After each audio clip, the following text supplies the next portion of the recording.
Hey everybody, welcome back to another episode of The Voice in the Hollow. I am your host Miguel Ortega, and this is my co-host Tran. Hello, everyone. Thanks for joining us today. For those of you that don't know what we're doing, we're basically doing weekly vlog showing the process of making an entire animated short film in Unreal Engine 5. I'm going to play a little trailer that we did just so you guys can see if you're tuning in for the first time. So check it out.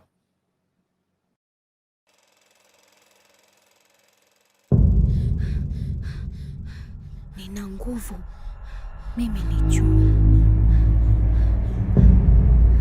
Nina nguvu, mimi ni juu. Nina nguvu, mimi ni juu.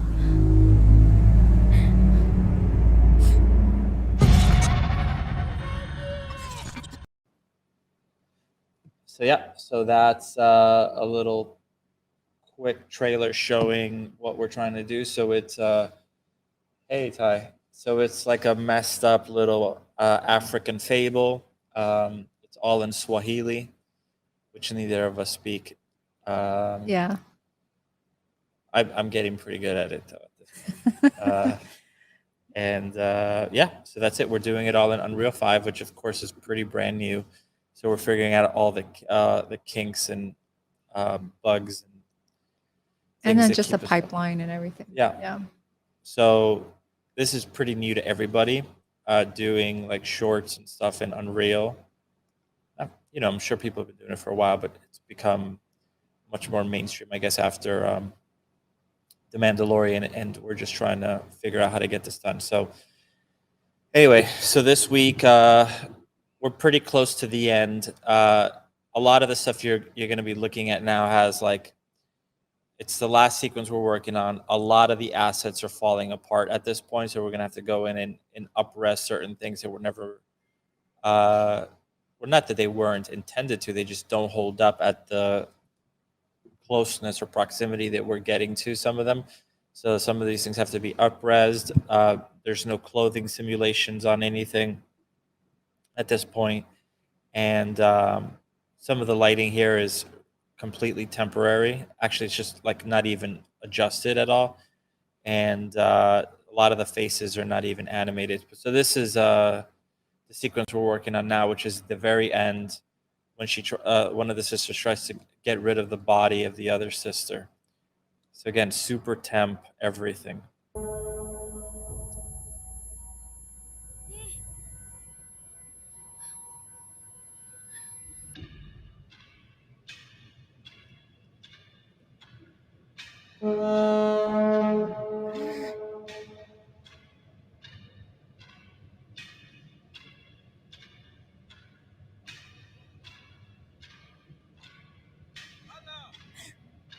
No clothing. Yeah, they're all naked.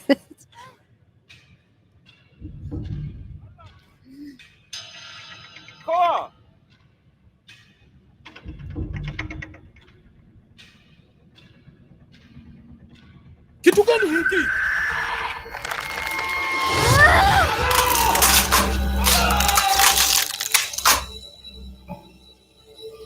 Yeah, so that's what we have so far. So you can see like all these things here just completely fall apart.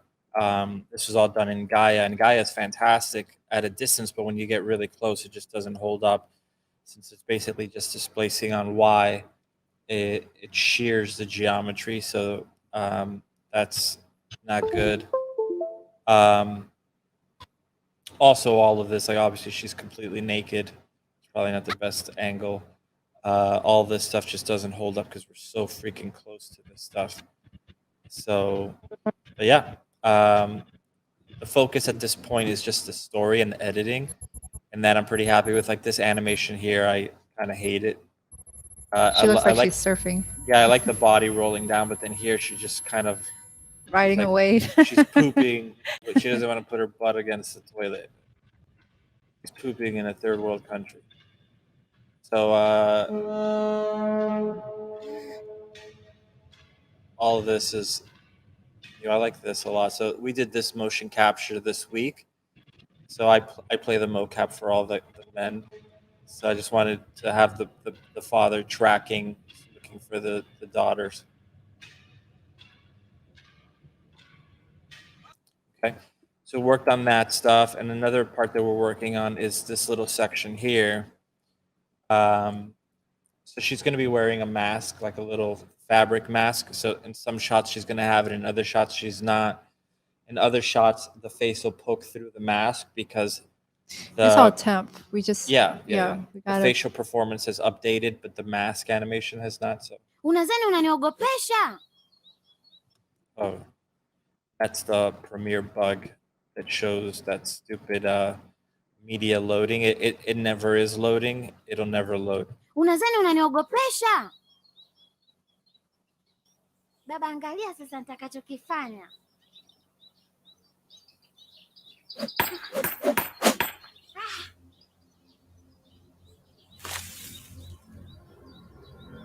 Nina nguvu, mimi ni chui.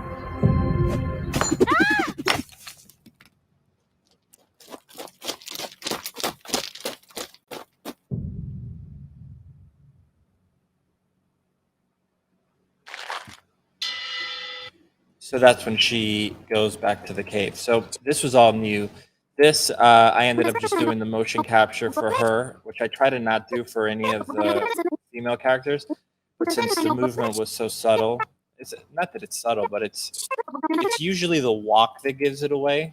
Yeah, like when she walks, and if Miguel does the mocap, it looks like a guy walking. Like a dude walking. But this one, I knew that the movement was pretty simple. I knew exactly what I wanted, so it worked pretty well.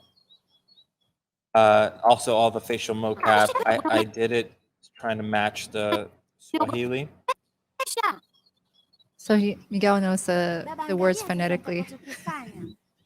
Some of these words, like this sentence here, it's pretty brutal.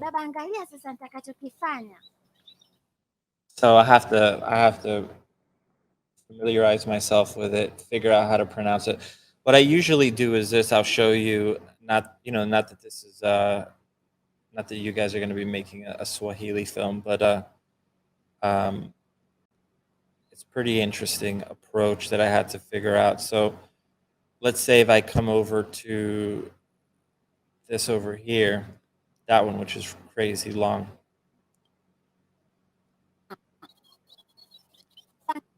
Like this over here, I'll just copy this, copy the audio, and I just have a new sequence called R&D, which is basically like a sandbox. So you can see the waveforms down here, and I'll just come up to this and go to speed and set it to like 50%. Right? So now that I have that,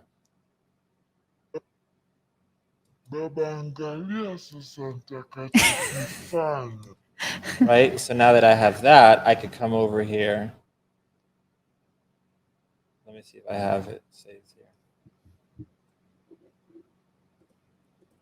I think I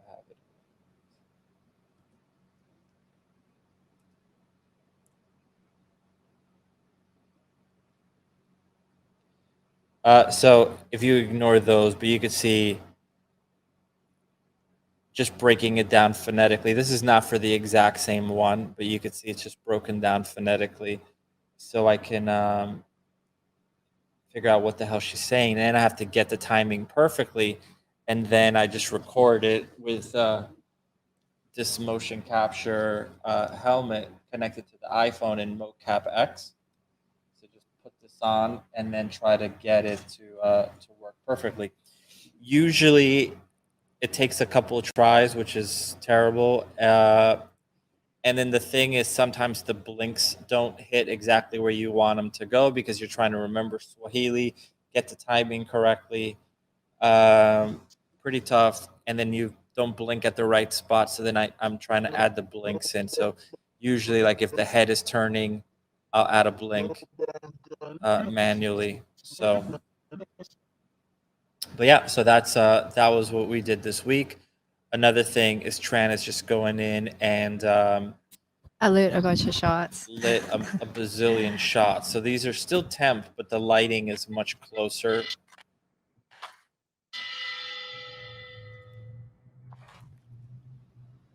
So here she's still supposed to be wearing a mask, and of course she's naked in a bunch of these shots.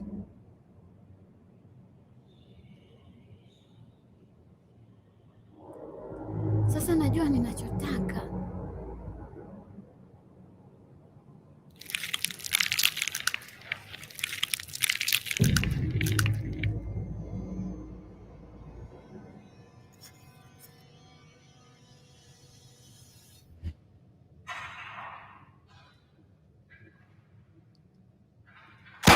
Baba anakutafuta. Lazima twende sasa hivi. Mkaka yako karibia unichome. Sasa hivi. Ningetaka kukuchoma, ningekuchoma. Lazima twende. Ngoja tuone kama utapenda. Jaribu. Hata ungeanguka kutoka kwenye mti, hungegonga ardhi. Wewe si chui. Tafadhali kaa kimya. really Kila choking out. mtu anakuchukia. I've been having a lot of computer problems, so yeah. Wewe ni aibu kwa baba.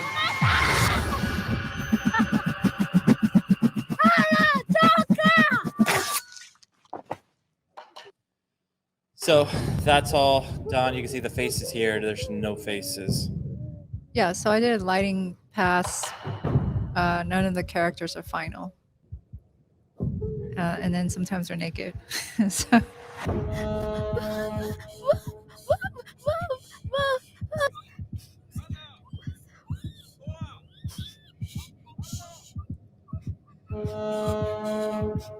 So that ground has to be improved. The feet there have to be improved. But yeah, you could see starting to come together. Still a lot to do, but at least it looks better than it did last week, which is all we could do. So right now I'm trying to get the edit to work after this point. So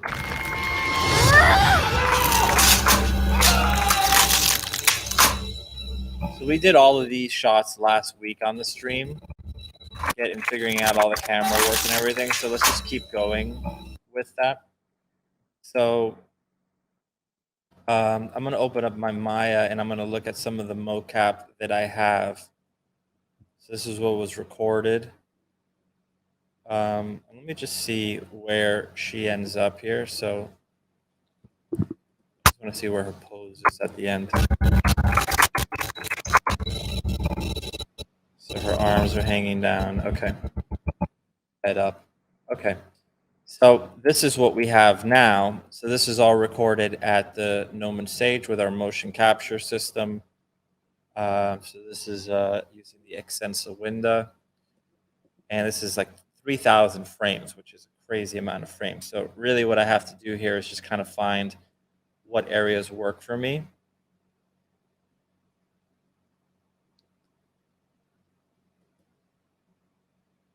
So we could just probably start around here and then have her arms coming up.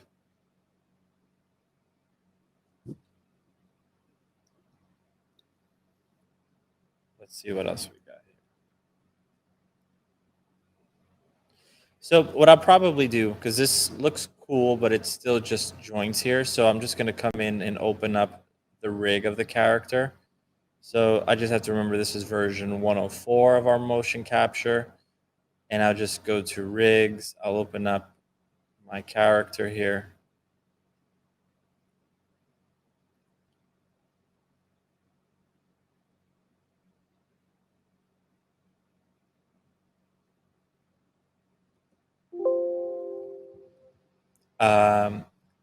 And then I could just go to create or file, sorry, create reference.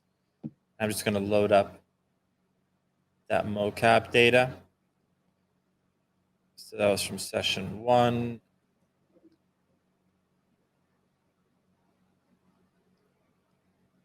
And it was version 104. And you can see the motion captures down there, and she's not connected to it yet. So we'll just come over here and link the two. There we go.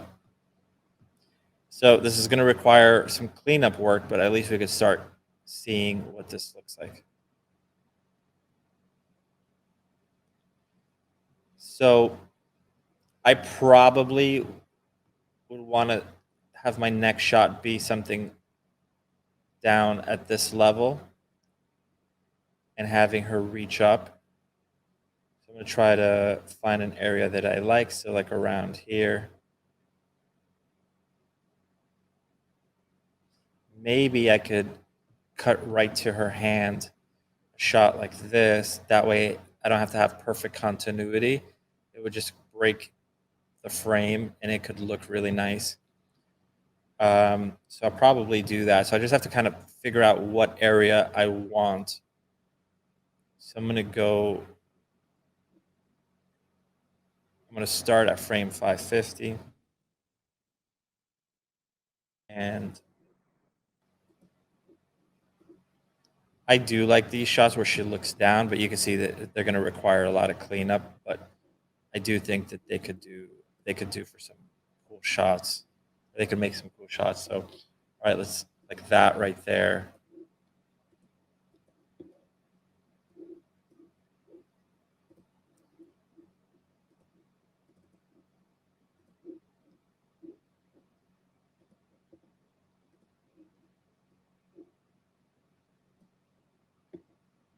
So let's do this to like 700.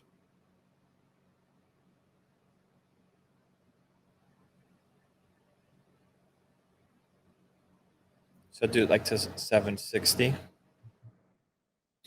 Okay. And we'll just bake this out. So I go to bake to custom rig. So now it's grabbing that mocap and it's baking it onto the actual skeleton. So you can see you're now going to see keyframes across the bottom here. So that's great. Hands have some serious issues. Not terrible though. Okay, so let's go in and fix this. So now that it's baked onto the skeleton, I could go into my reference editor and just get rid of that skeleton. I'll always keep it in there, but I'll just hide it so I don't have to deal with it.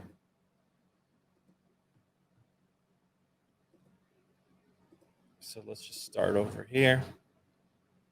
And I'll just create an animation layer. Kind of fix this up a little bit.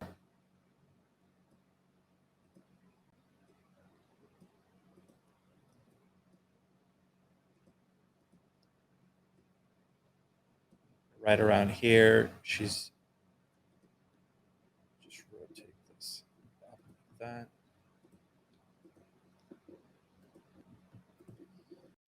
So just cleaning up what's there. This mocap system, it's like a $6,000 system, but you don't have to get, you could get the $3,000 one. It's the same sensors as this, it just has less accessories, but it's a pretty incredible deal for how much you how much we've used it. Yeah. Like this thing would just not have been possible without this suit. Yeah, we wouldn't have done this without the suit at all. So I'm only going to take it to a certain point, and then I'm going to kick this off to some animators that are working for us right now to just take this to another level. But I just want to have enough here to visualize it.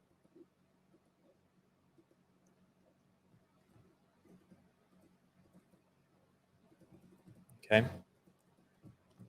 So again, the clothing is all throwaway at this point because it's going to be all simulated. So we have something like that.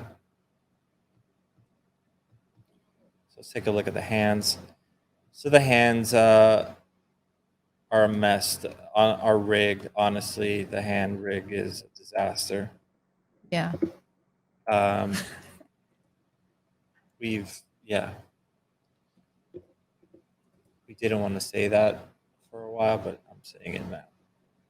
Well, it's actually a huge part of the delay in the production. The amount of time I spend shot modeling is insane. Yeah.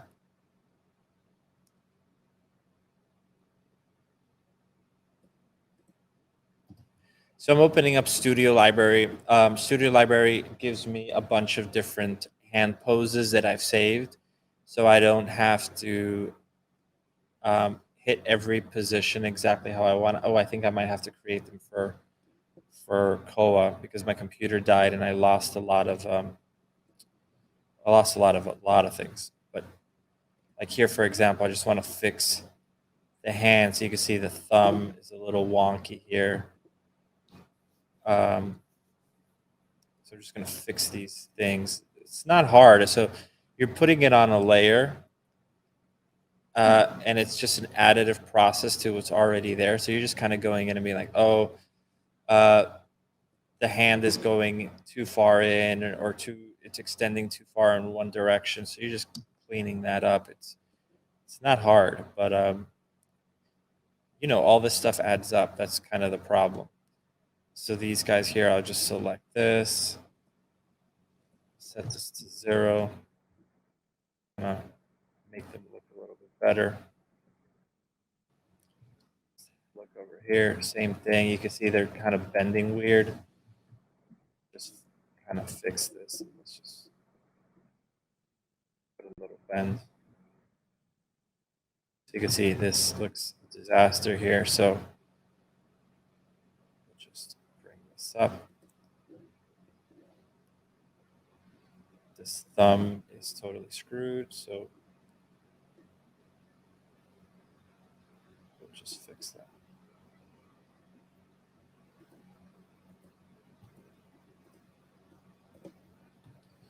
So let's grab these joints here, set this all to 0.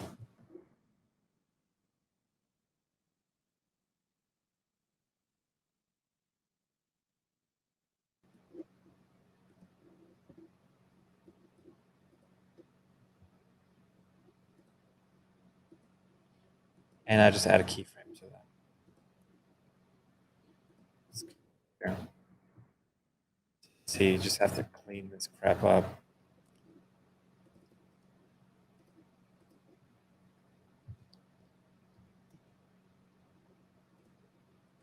Just bring this up.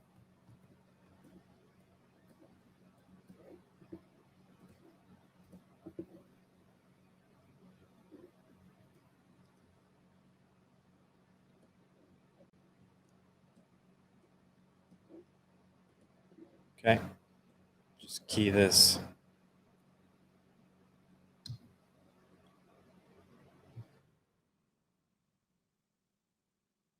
So these guys here, like what I'll probably do is they look a little too straight, so I'll just kind of zero them out and then just give them a slight bend. That's probably enough. So you can see this is just a disaster.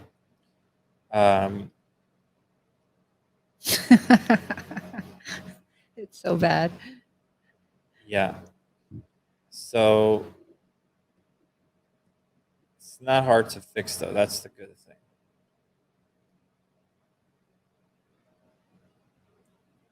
It's not hard to fix, but all those things add up, and it takes more time. The thumb is bends pretty bad though. It like bends like thumb could never bend. I'll probably shot model that stuff. Any hand shot. Like it's yeah. I'll probably end up doing like shot modeling on any close-up hand shots anyway, and then retexturing stuff like that too. That's not bad. You made it work. Yeah, I just got keep this thumb on the outside.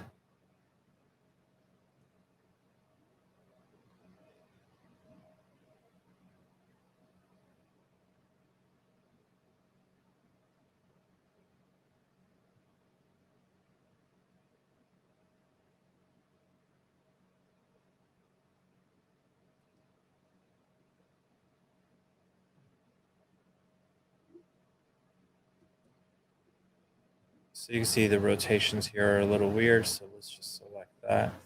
Give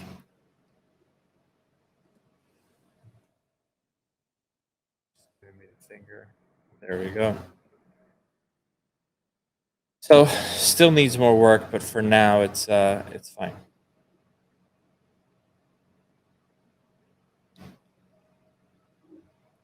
Again, just at this point, all I want is just to make it look presentable, so I can put it in. We might not even use that portion, so yeah, I don't want to get too caught up with it. But all that stuff does help, I think.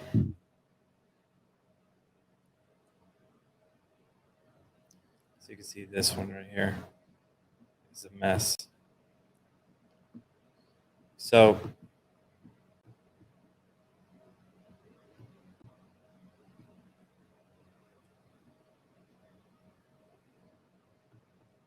what I'll probably do here, so let's save this out. So let's save scene.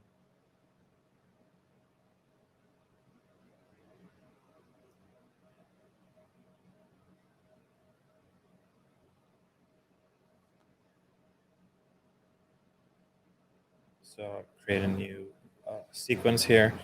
We'll call this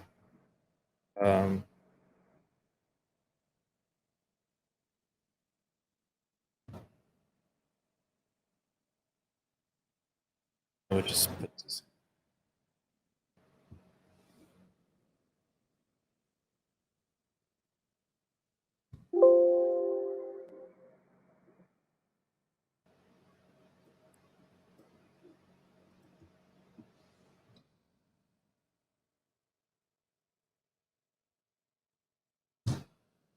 Save that out.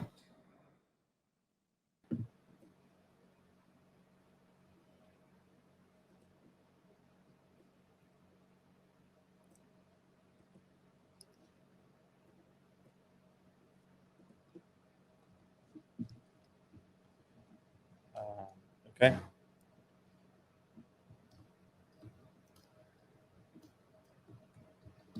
So I just want to start bringing it into the edit just to see what it would look like. So I'll just hide all these curves. Let's take a look here.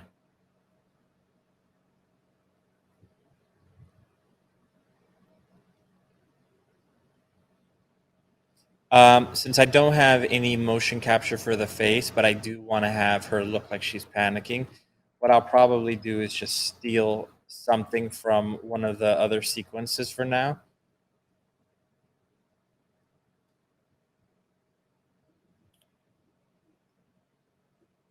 So I have a bunch here, so I could just find one where she looks like she's panicking.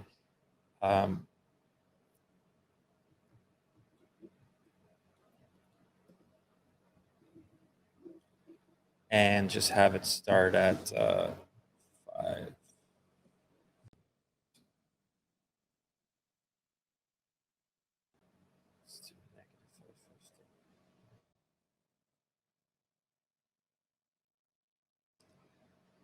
So you see she's doing something now. So let's set this to 650. So at this point, she's in the hole, laying like that because she's resting on some vines, right? Yeah.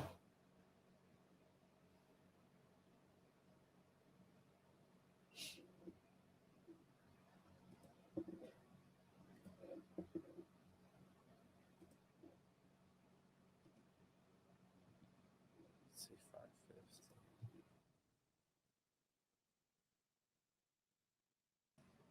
This works better. She looks a little bit more panicked. Let's see this one.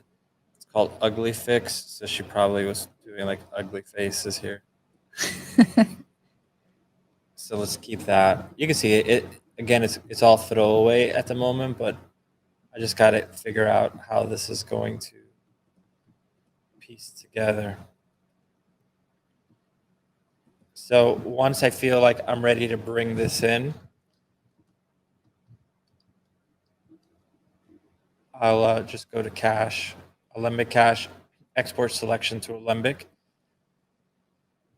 And I usually try to bring in something like 200 frames. I'm not going to use the 200 frames most likely, or I might actually end up using a few frames over here, a few frames over here.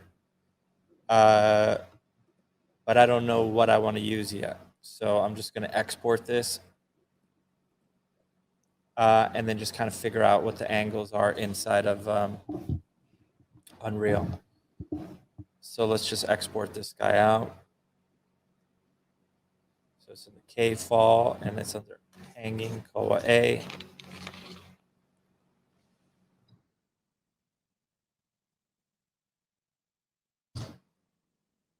So if I get an error message like this usually means that something besides geometry is selected. Happens all the time. Just deselect everything. Cache, Alembic cache, export selection to Alembic. And that should export it. So it's going to take a moment, but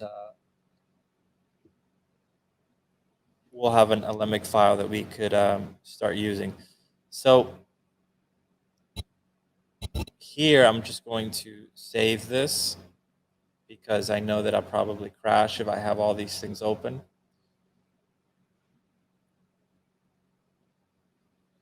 And we'll wait for this Alembic to export out, bring it into Unreal.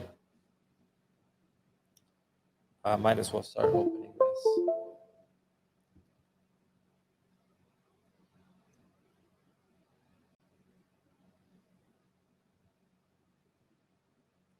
Bring it into Unreal and then basically find our camera angles. So pretty easy. I probably should have lined this up. To the proper placement. I'm kind of just bringing it in and gonna place it randomly, but I really shouldn't have done that.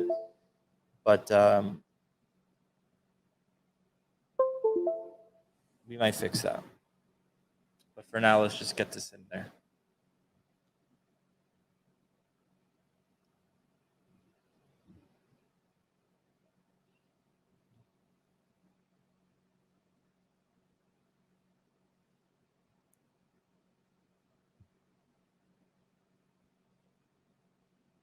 Does anybody have any questions so far?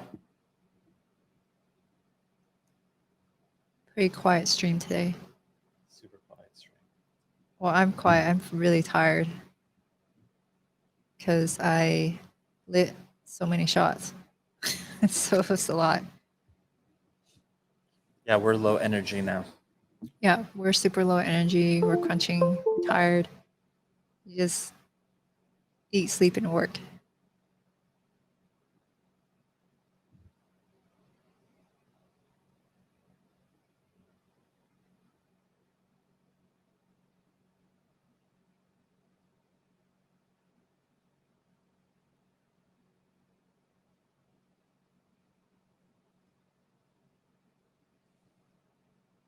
So let's open up our map here. So content.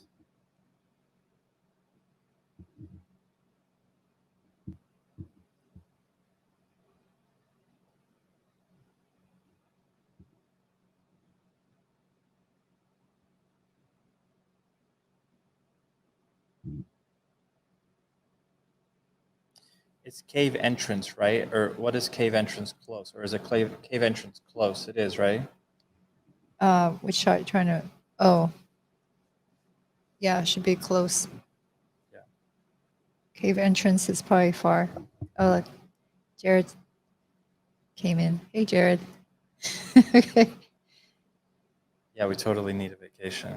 Thank you, Mandala. The stuff I'm dealing with was I'm not talking so much. It's just like weird issues. Like, why is my sphere disappearing? Why is the image dark? There's a lot of troubleshooting. Really boring stuff.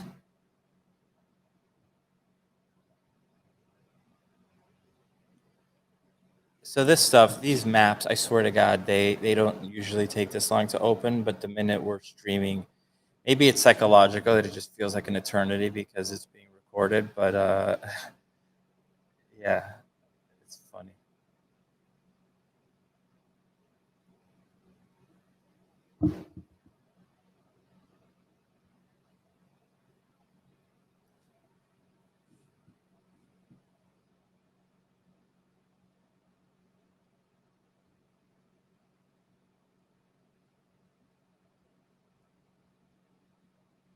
Okay.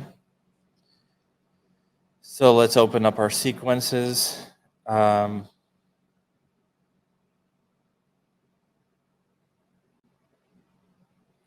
we'll open one of them that we already had. So this one here.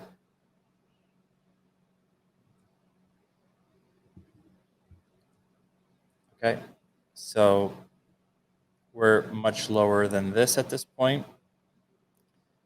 Let's look at some of the other ones here.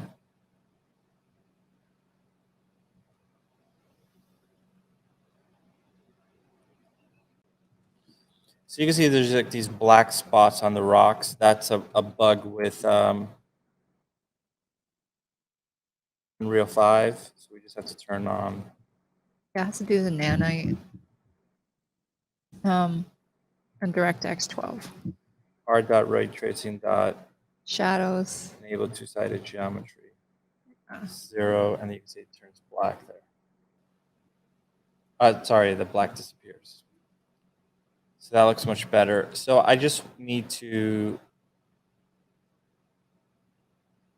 I'd probably duplicate this map and then just start playing with Koa in here. So probably use this one. So let's just duplicate this. And we'll call this hanging Koa A.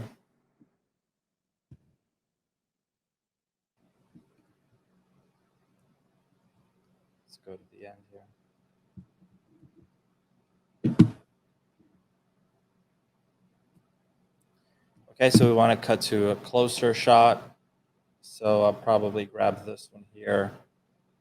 I'm going to keep the vines as is. The vines are separate, but that way they kind of match the position they were in before. We will animate the vines separately, but right now, again, I don't care about any of that stuff. It's just figuring out the cameras.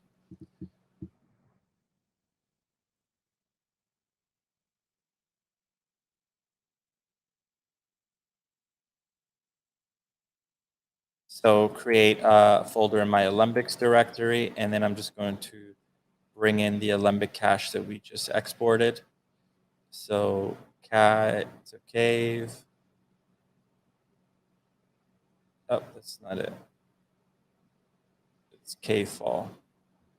So hanging Koa A, Alembic, and you can see 1.9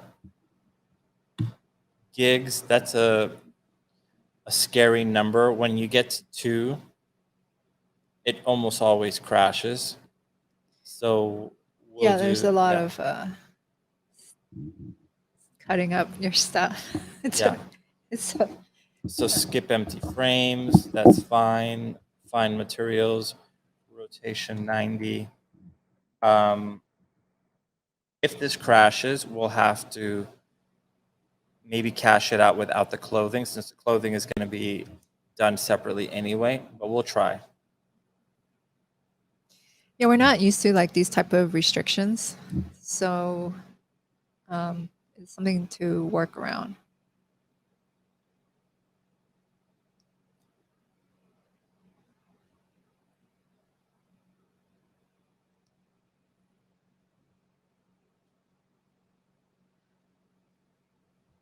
See comments.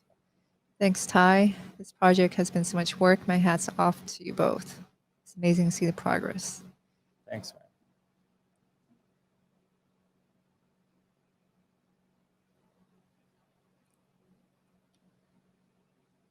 I think the thing that's been the toughest for us on this project is we didn't know how to do a lot of, we didn't know how to do motion capture. We'd never done it. We didn't know how to clean up animation. We didn't know how to do Unreal stuff very well. We had just done the fellowship, but that's basically it. Yeah, it was like After the fellowship, we never touched Unreal again.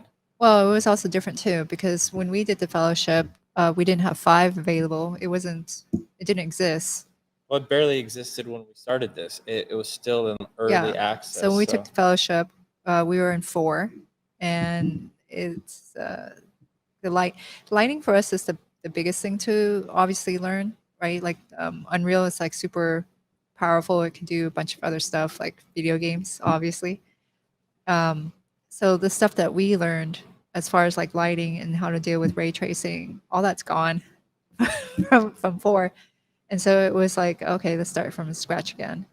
And then the things that we carried over is like how to open the program and how to move stuff around because everything else was like done, right? Like we used to use like, blending. We used to have this feature where you'd blend two meshes together, and then you would have like this kind of feathering effect on the edges. All that stuff is like not used anymore. So it was just completely from scratch, plus with UDIMs and virtual textures. So yeah, it's like a restart completely. Yeah. Yeah. Totally.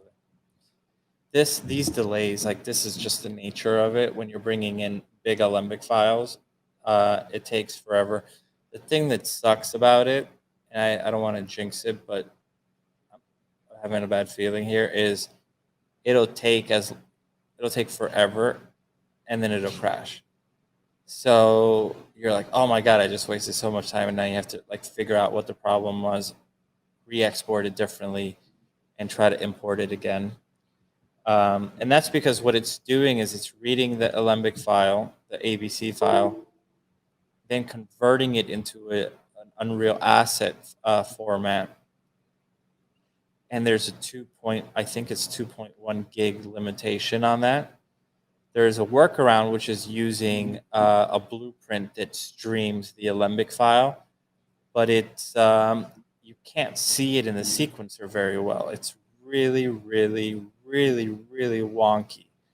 So it's almost impossible to frame shots around it because you don't even know what it looks like until you render it. So it starts feeling like old school rendering, which you can't see it until you render, and you're like, wait, what the hell's going on here? So I hope they figure that out, because Maya, for all its flaws, and it has more flaws than good things, you can bring in as big an Alembic as you want, and it does a pretty damn good job of loading it frame by frame. Yeah. Yeah, it doesn't have that problem. Well, Alembics are super new. When we were doing the fellowship, Alembics was barely supported, and it didn't have any motion blur or anything. So, yeah, it had all kinds of weird problems. I do think though, like, no program is 100% perfect, no matter how good it is. And I think at the end of the day, they will fix all this stuff. Because that's what they do. Whereas some software programs will not fix anything, and the bug will be like permanent. But I think that they will improve everything. You use the Alembic at DNEG in Unreal.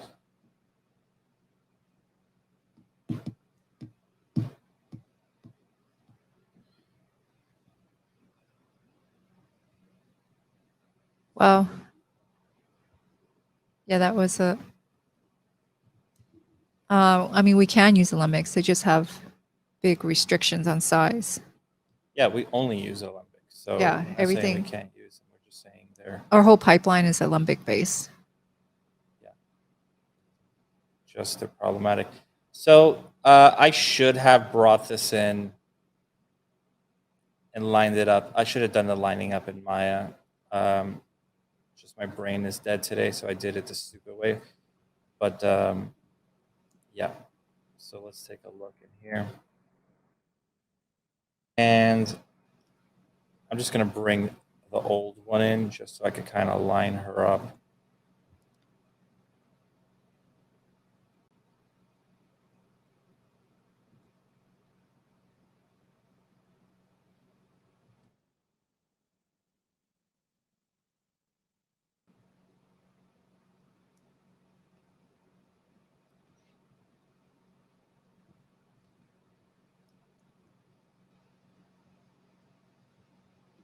So something like that. Let's hide this one here. Let's bring this into sequencer now. Go to our first frame, animation.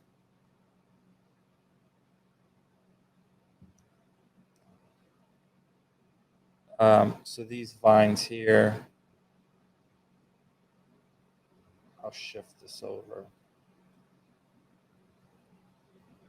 And let's just set this to...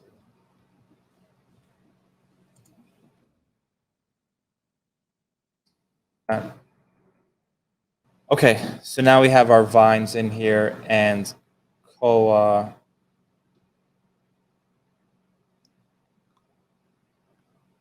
is hanging. So let's expand our timeline here. Okay, so now I just need to throw a shader on her clothing that didn't make it through.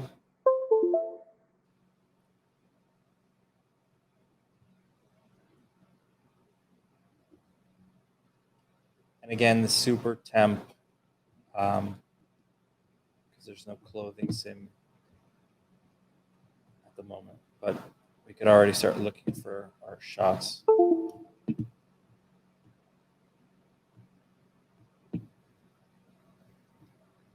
Is one of your drives disconnecting, connecting? Yeah.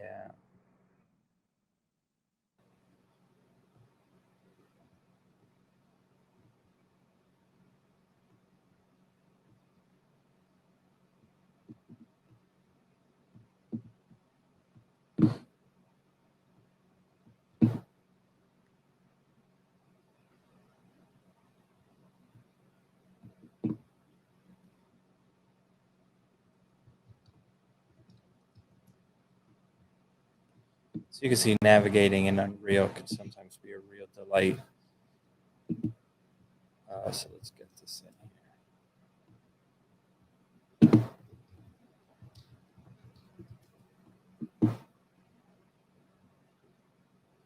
So move this up.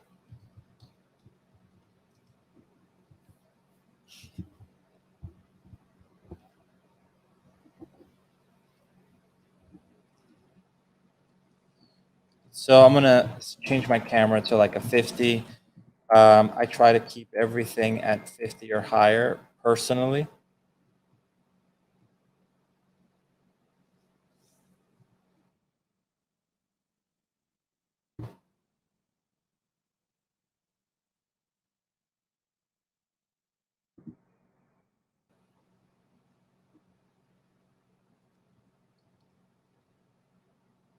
So I can't go over to the other side because then I'd be breaking my 180. So I have to stay from here to here.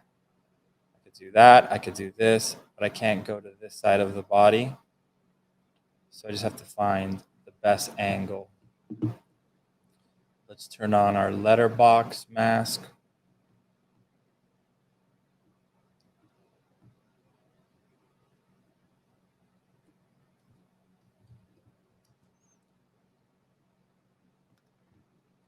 Now, I am afraid of cutting to a shot like this because the previous shot was from above already. So it could be a jump cut. So I just kind of have to find, kind of like the idea of doing the hands. Let's see.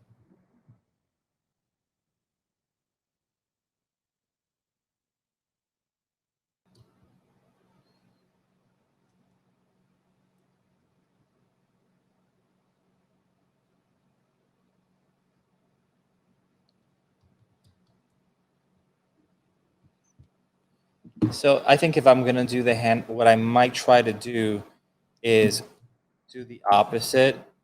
Instead of going with a longer lens, I'm going to go with a very wide lens to really push the perspective. My fear with this is that Ala is hanging above her.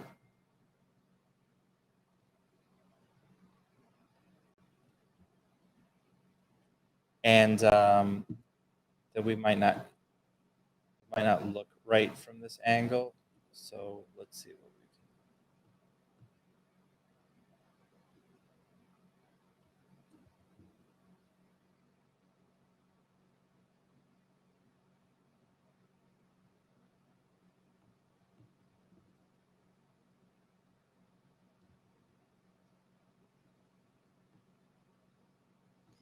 There's a question. Which program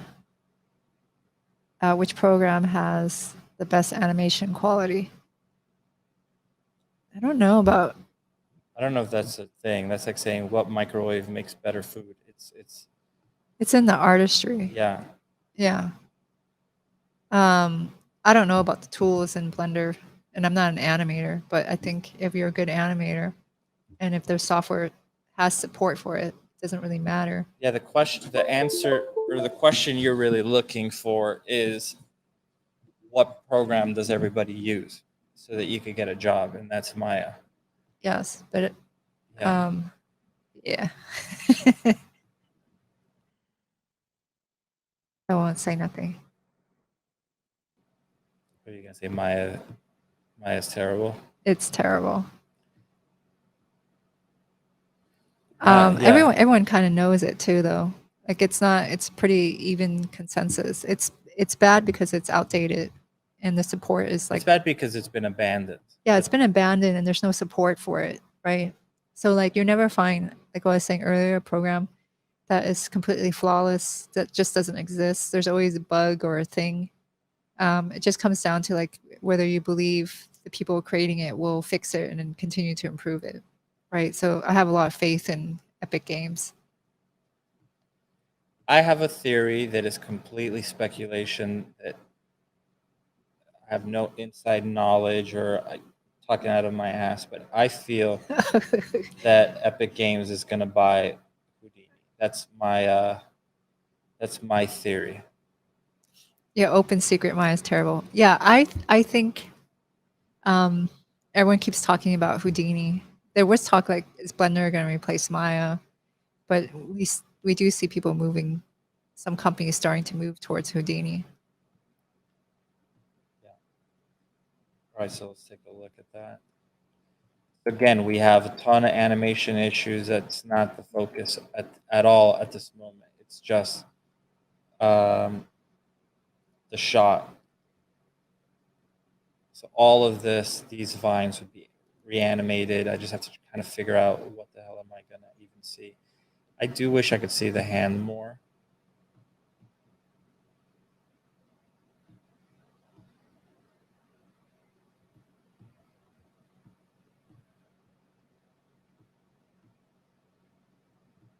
I just don't want to block her face.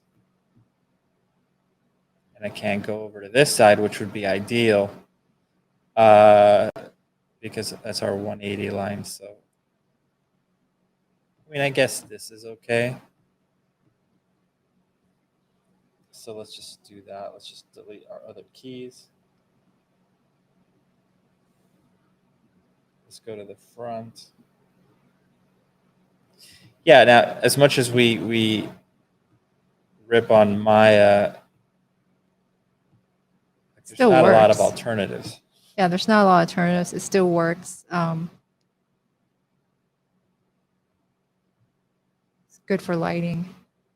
Well, kind of. V-Ray's good for lighting. Yeah, you need like plugins. I mean, they have Arnold. They've done things, right? Like, you know, I don't think there's a universal renderer Yeah, but that the problem everyone is uses, but Arnold's nice. Yeah, what the problem with the Arnold thing is that they usually buy really amazing programs And then they abandon them. destroy it. Yeah, that's the Well, problem. they abandon it. They just stop developing it. Yeah. So if Autodesk acquires their software, it's done. So there's a question here. I know it's not a focus for you guys, but as an application developer, 20 years experience in corporate, where can I make an impact and be my skills? I don't know, because I don't develop software. And there's some other, I mean, that's a terrible answer. Well, if you're an application developer, you can do, there's a lot of technical stuff that you could learn in Maya or Houdini and stuff like that, like being a programmer, pipeline tools. Yeah. I think you would, if you're a good programmer, I don't know, I think you can get a job easily. Like if you work at any company, they're going to always, like a big one, they always have their own proprietary stuff that they have to have made, just because not everything works out of the box, right? Especially when you have like 1,000 employees, they need something, or tools and things like that. Yeah. So camera wise, right now, what I'm doing is just I set the in point and the out point, and then I'm just going in between the keyframes and just manually shifting it just a tiny little bit, offsetting it. That way it gets a little bit more of a handheld feel.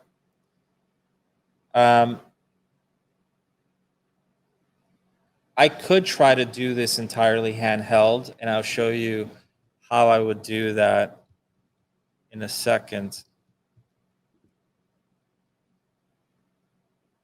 So remember the face here, all of this stuff is very temporary.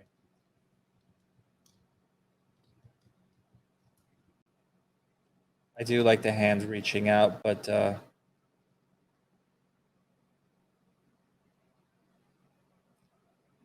just not a sense of urgency. Okay, so that'll be one camera. Let's create another camera, and let's just try to find another angle here.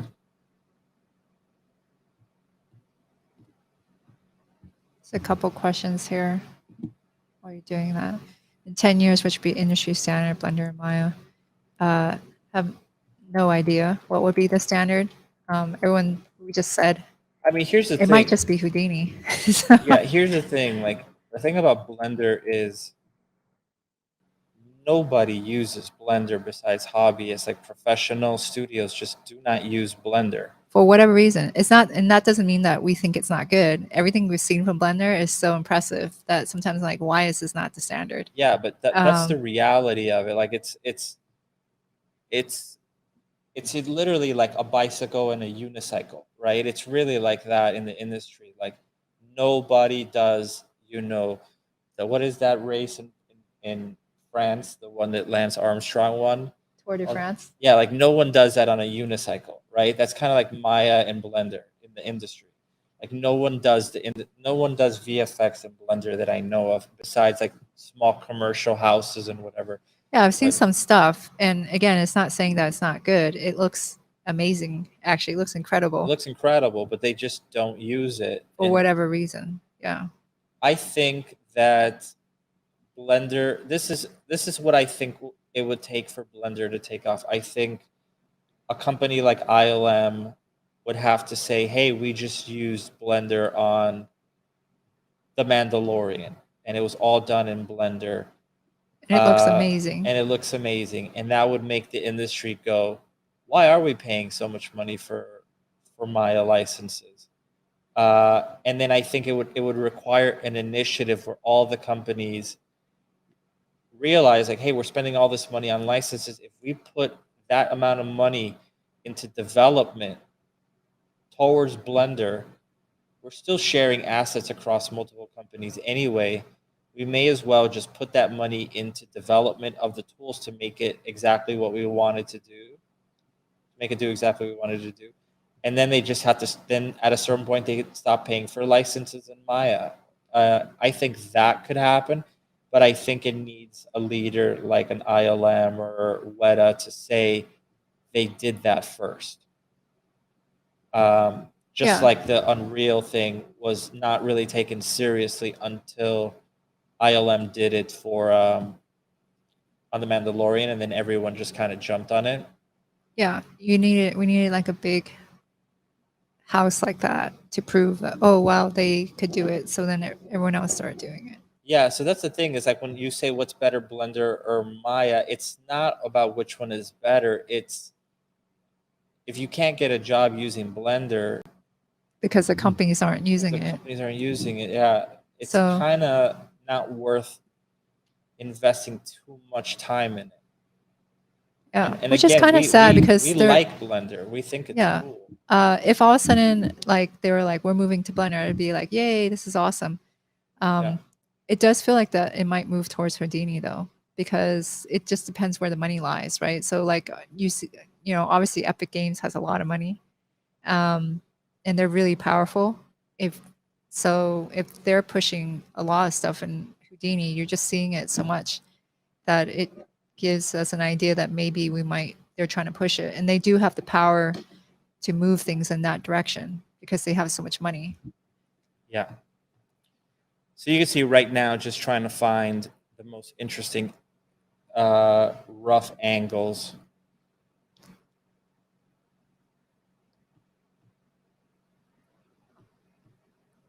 So just keep creating new cameras. So let's do like a very wide angle. Usually don't like, but let's just take a look and see.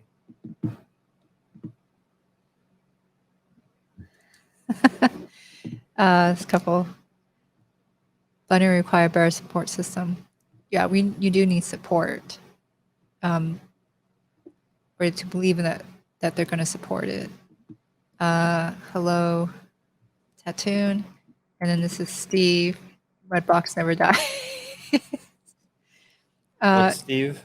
Stevesy. Hey, I still love Mudbox. Yeah, it's still got some good things. You know, so still have to use it sometimes. It's got I'm still a Mudbox till I die guy. It's got real perspective. And it has like UDIM support and then layers and stuff like that. It's one of those programs like had it stopped. Like if you ever use it, you'll probably open it up and think, oh my god, this is so slow, it sucks. But it was like that like 12 years ago. That's where it stopped developing. So 12 years ago it was really incredible. It just got stuck because Autodesk bought it. But had they not bought it and had it kept developing, it'd be very different. Yeah. So I like this hand shot. I like this this one here. It's just very hard for me to see past this vine just poking through her head. So let me adjust that.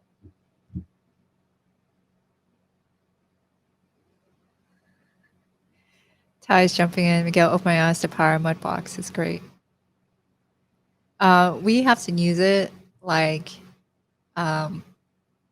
sometimes, like displacement maps. We're not using displacement maps in Unreal, but we use it like in regular VFX pipeline, and they're really finicky and they tend to not work or break down and break all the time. So when we're working with students, one of the biggest issues they have is just displacement maps not working for whatever reason. And generally, like the fix that we have is just to extract it in Mudbox, and it always works. So, and then the problem's done. So.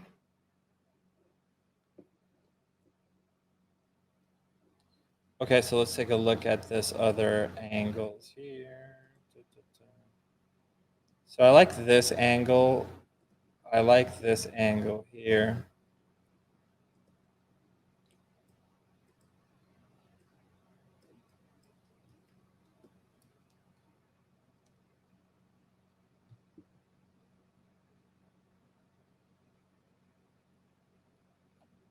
Did anybody see the Andor show?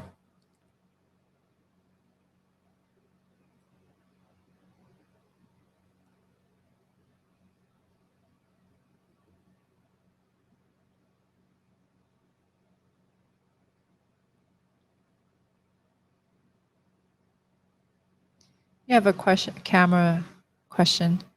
Hi, last time, I assume last time, you were showing us different kinds of shots we can approach for one single moment. I'm sorry to say, but I want to know what cam to choose in millimeters for the specific shot. That's a personal question. That's up to you. I try to use long lenses, so like 50 and up.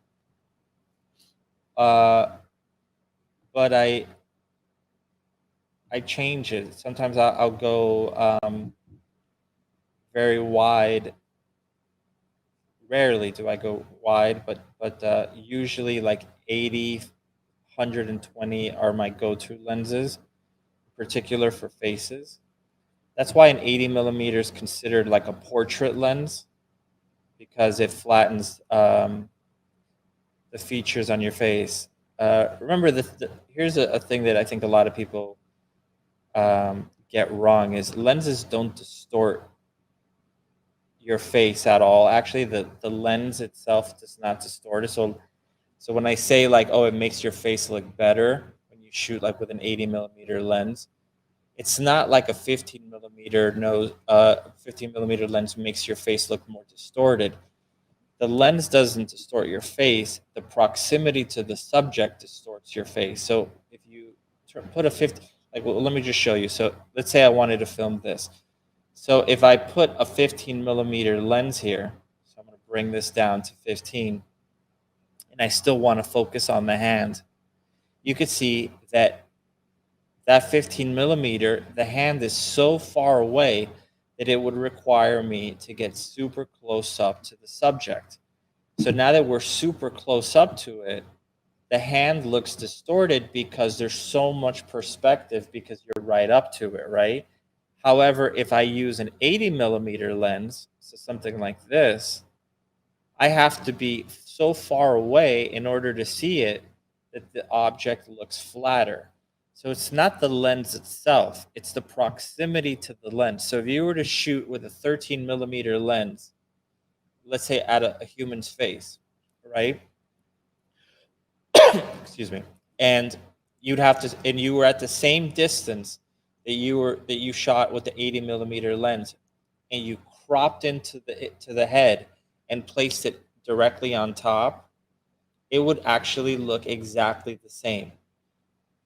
However, one of them would be very small and the other one would fill up the entire frame. But if you had infinite resolution, you were able to scale it up, they should technically, assuming it's the same barreled, same distortion type, like the same, like all Zeiss type of lenses or whatever, they should line up almost exactly the same. They definitely would if it was done in Maya, because there is no lens distortion or anything. So when you see things like this, let me see if I could find it.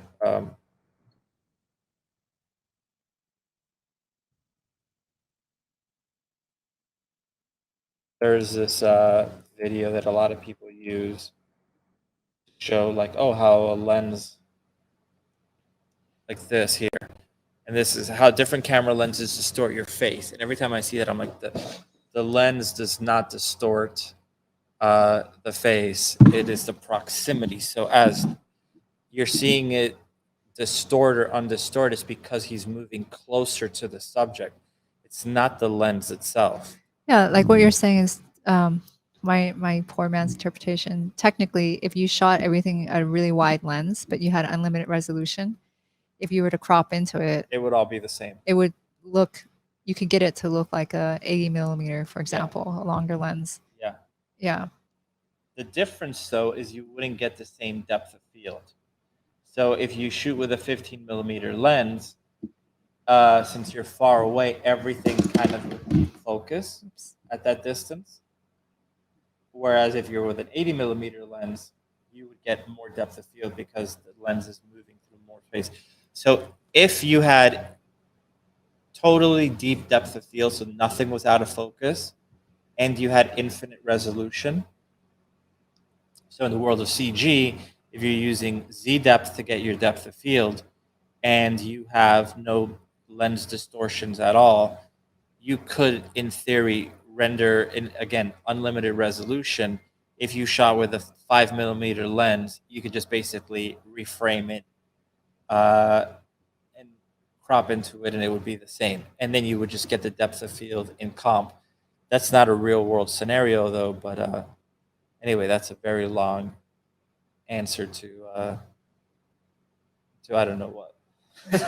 About cameras and what you would choose and stuff like that. Yeah, but I don't know if that answers what I would choose. I like our rule kind of is our tighter shots are longer lenses, and shots that are more establishing, showing environment, tend to be wider. Yeah. Because you just kind of need them to just capture the whole scene.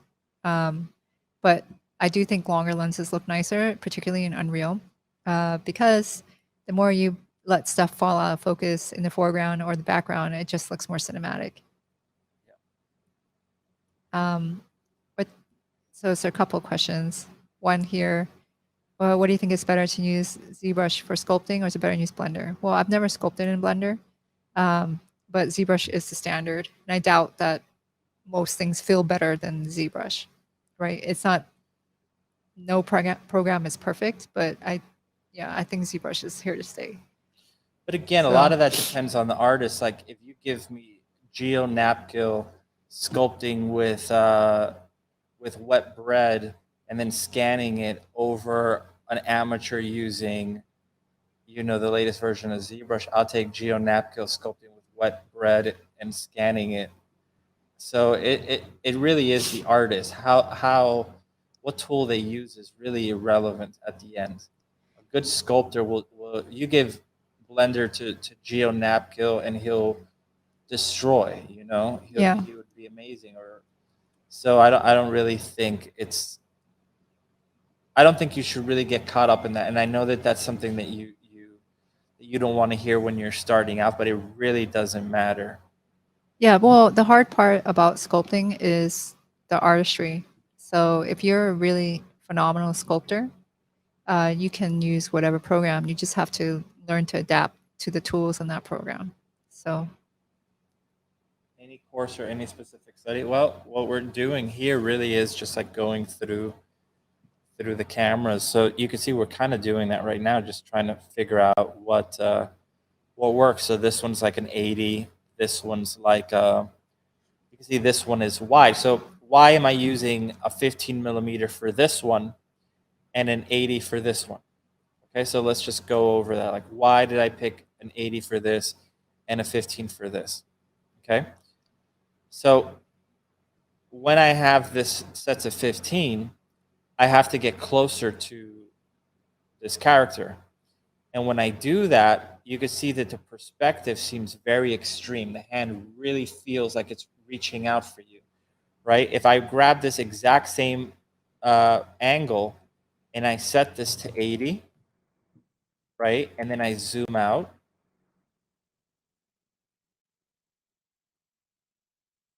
And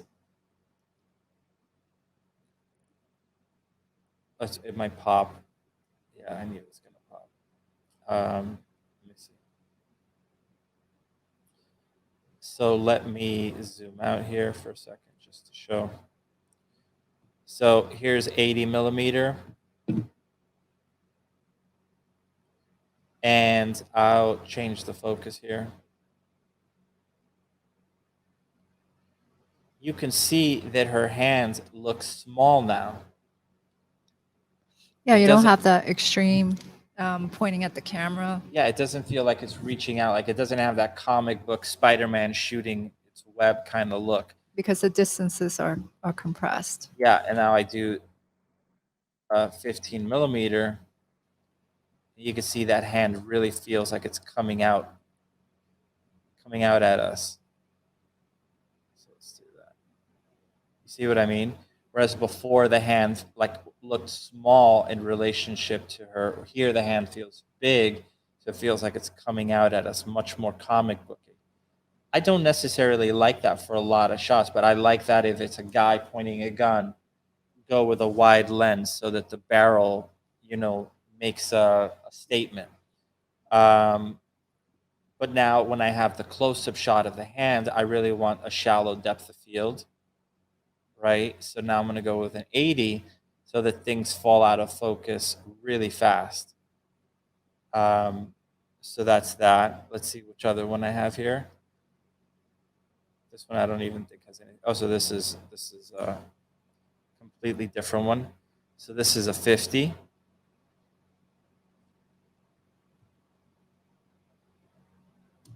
You can see the interactions are not correct, but that was a 50. Don't need that camera here, so let's get rid of it. This was our wide angle. So this was a 15, and this was just because we had to get the entire set in there.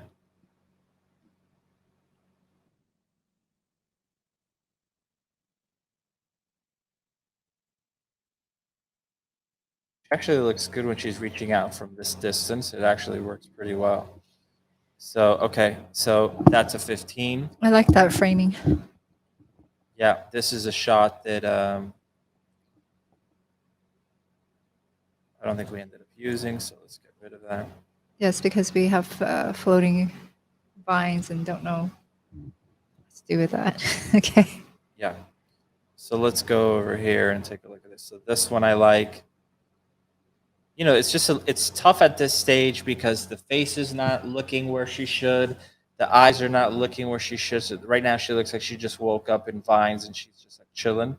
Yeah, she almost looked like she's doing like a cool Instagram thing. Yeah, she's trying to look sexy in the vines. But you kind of have to train yourself to look past that kind of stuff at this point, or else you're just going to not be able to move forward. You're just going to be like, oh my God, everything looks terrible. So let's just reframe these guys here. So again, I'm just trying to get the hand to come at us a little bit more. I like that. I don't mind it blocking part of her face. I think it's good.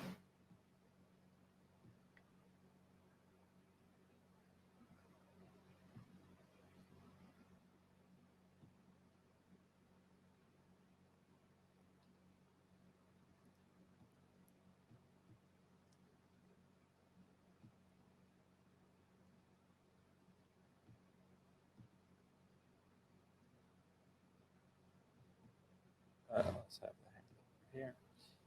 So now what I'll probably do is, again, just add more keys in between. So now I'll just go over here, offset it just a tiny bit. And I kind of don't even want to know how it connects to the previous and next frame. That way it adds a jerkiness to it, which is what I want. So let's come over here.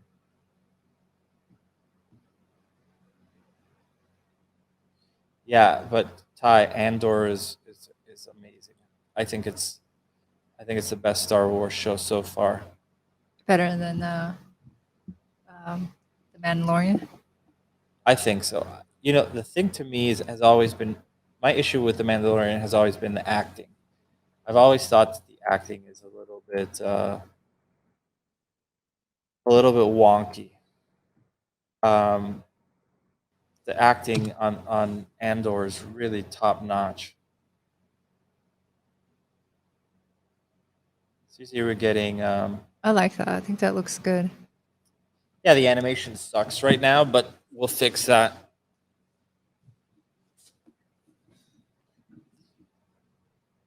So let's start exporting some of these just to see them in the edit.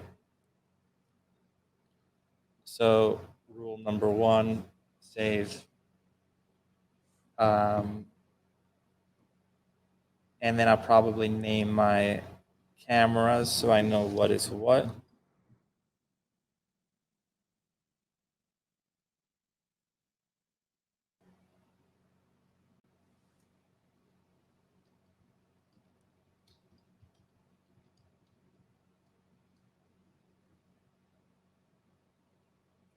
So it's my reach cam. This is my hand. So I like this one. So let's call this hands.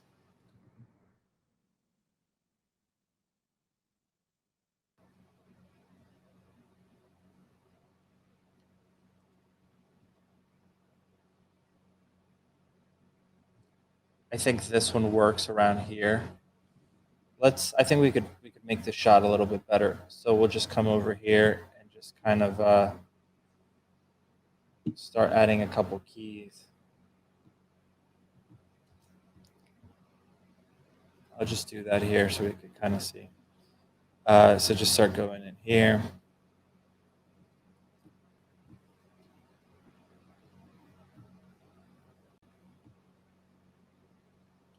Just adding a couple keyframes. So this one is 15 millimeter.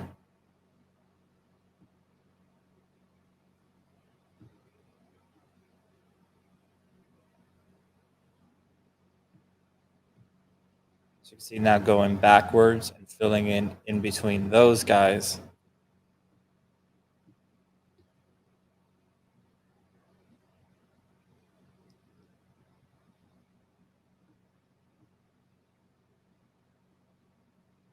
Okay, let's play it.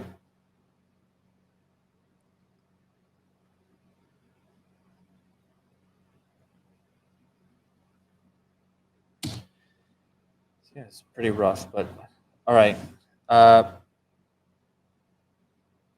Let's get these guys into the edit sooner than later. So let's get the reach in there. So this is what I'm going to render right now. Reach cam.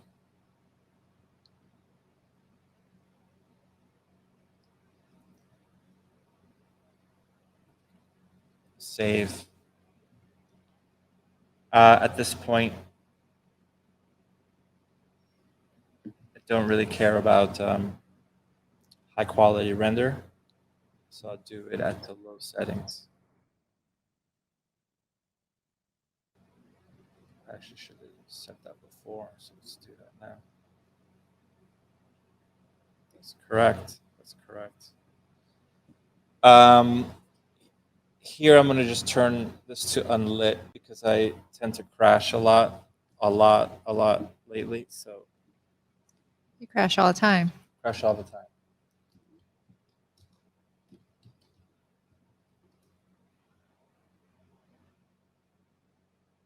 I crash too, but Miguel crashes way more than me. Yeah. Okay, so we have that. That's good. Now I'll go to swap out the camera.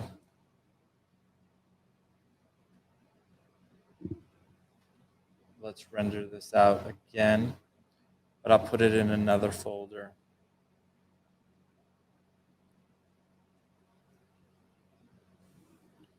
Let's just call this hand.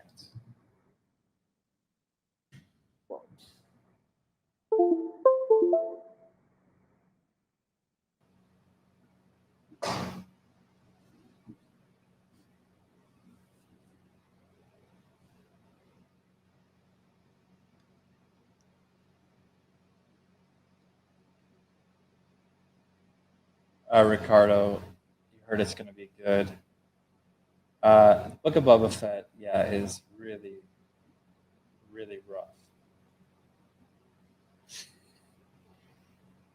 I didn't watch it, but I remember like glancing up and looking. I was like, what's going on here? So, Missing Alex Alvarez. You mean like his streams? or just that sometimes he talks in the chat. Maybe. I don't know. Okay, so let's bring this into. So I'll save this. And let's open up Premiere. So Tattoon, if you're still there, like you say you're missing Alex Alvarez, or you mean the stream he used to do?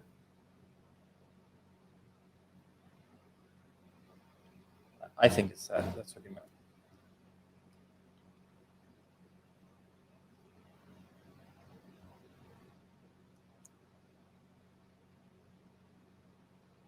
Yeah, his streams are good.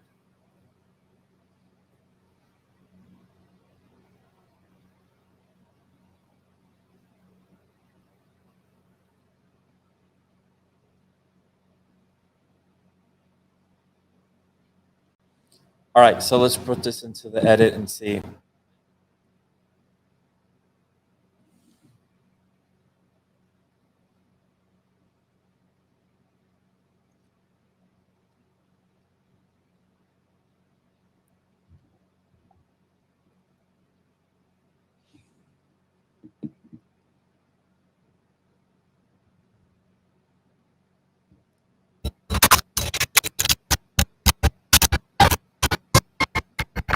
So remember, all this stuff is really rough at the moment, especially outside the cave.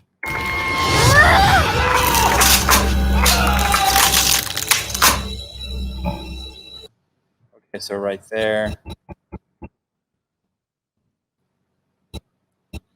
All right, so first thing, we probably want to find some of the audio that I have of her screaming for her dad. what are we doing? We are making a film in Unreal. Yes, and Miguel is framing some shots, so he's just showing the actual process of what he actually does when he's making new shots. Yeah. So, okay, so let's find the shot we just rendered.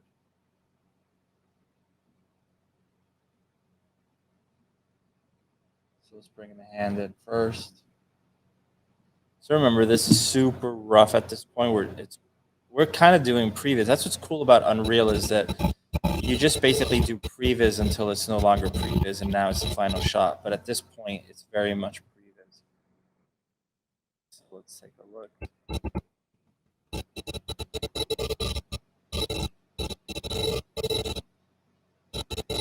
Kind of like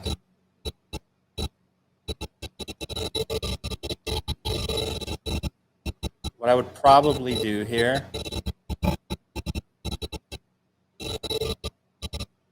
So, okay, so I got to frame this to be a little bit smaller so that this fits.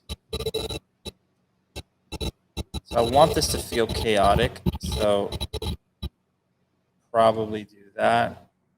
I'll probably do here also. So I'll go to effects and I'll go to camera blur.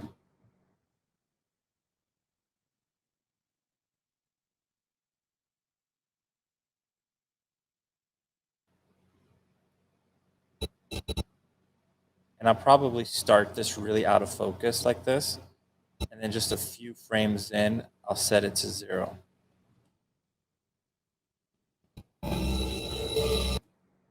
It gives it a really nice effect. Now, the problem is there's a continuity issue here where you can see she's her arms are hanging down, and here they're clearly going up, and that's kind of why I'm doing the blur. You kind of get away with more stuff like that. But I think that works pretty well. You've done it in a couple sequences, and I think it actually looks nice. okay, so we have that. Let's import some of the other shots.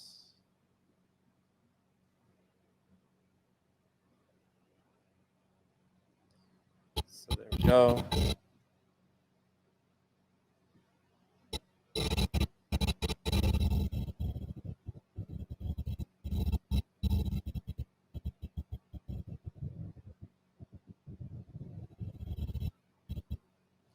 So maybe right around here.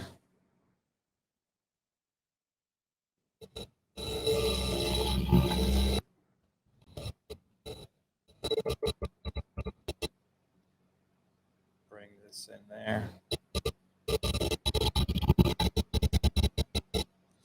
Let's grab the sound effects. So let's see what we have. Okay, so let's go to our media browser.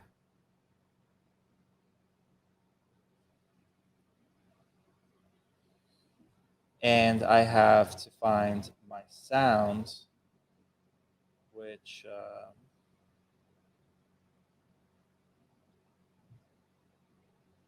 there's a lot of them.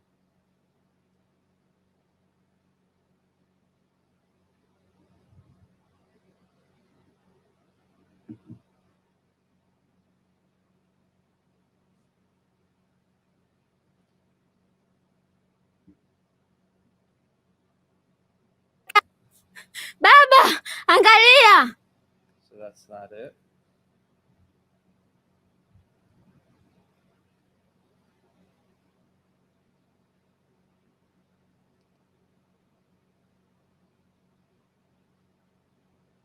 So I just got to find the ones of her screaming for her dad. So let's see. This one looks like it might be it. Let's see.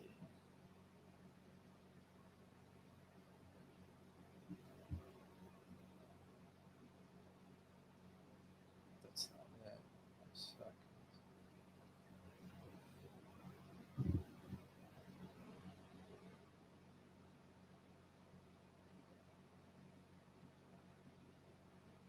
Okay, here it is. So I'll just drag this into the project. Let's start looking for the proper. Baba, nisaidie. Baba, nisaidie. Baba,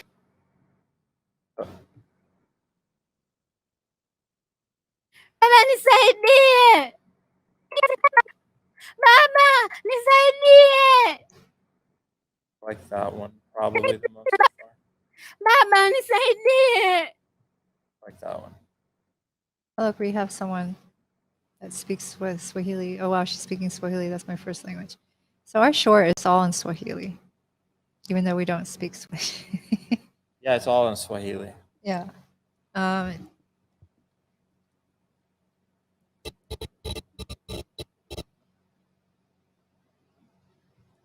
nisaidie. So again, the faces are not going to line up with the dialogue. Like we're literally just throwing random mocap on the face from one of the shots where she looked worried. That's not what that's not what I care about at the moment. Right now, it's just the edit. Let's look at it from here. So we usually have to look at it from a couple shots back.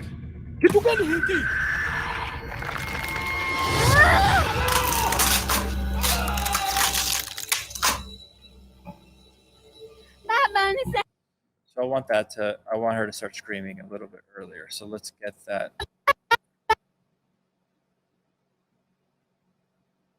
Put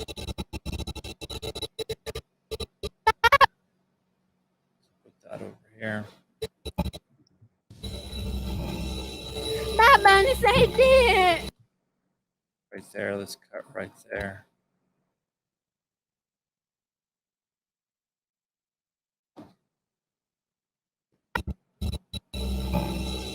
Baba, nisaidie.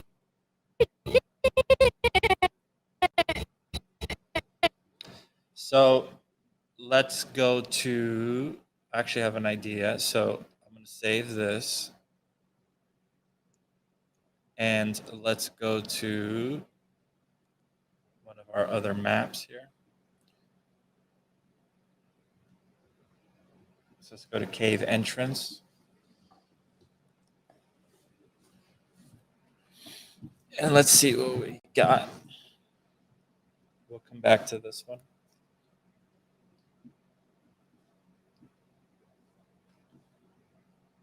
So my goal is by next week to have this entire thing done from an editing point of view, which would be great.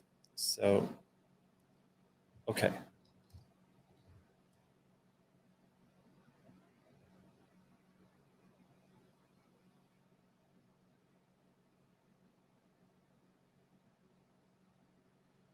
So I'm going to create a folder here. Let's call this wide. Create an animation level sequence.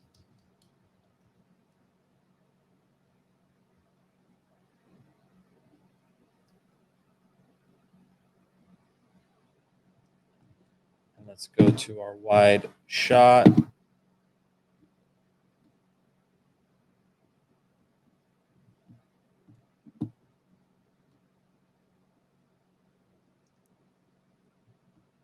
I have a question. Do you have any experience with procedural audio notes in Unreal? No. I don't think we would ever use use it. Yeah, I think it makes sense. Like if you're making a game, you obviously want some kind of sound. But for us, that's total post. Yeah. So for some reason, this my mouse is no longer panning. This is like the type of stuff that we deal with like every single day. It's very stressful.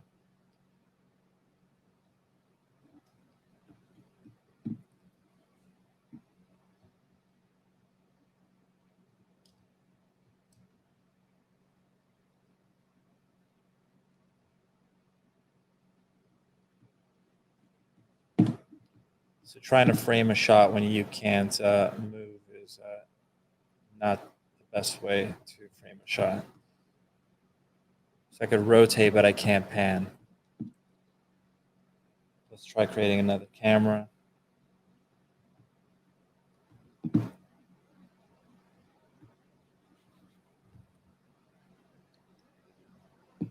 Same thing, it doesn't pan.